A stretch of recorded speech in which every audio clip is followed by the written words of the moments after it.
இதெல்லாம் ஏன் உங்ககிட்ட சொல்றேன்னு தெரியுமா? இதுக்கப்புறம் நீ உயிரோட இருக்க போறது. ஓ, நான் எங்கேயோ பார்த்துருக்குறேண்ணா. எங்க பார்த்துருக்குறேன்னு தானே தெரில. இவனை எங்க பார்த்துருக்க போற? இவர் பெரிய மாணிக்கு பச்சா, இவருக்கு பிளாஸ் பேக் வேற. அச்சூர் அவனை.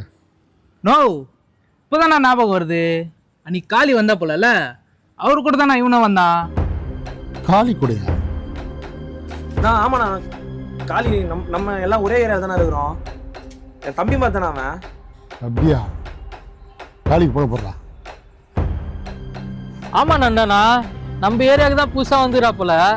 சிக்கனா எதுவும் இல்ல. சரி காளி, சரி காளி. வந்தன சொல்ல மாட்டேடா காளி கூட இருக்குன்னு. என்னடா செத்து ட்ரிப் போடா.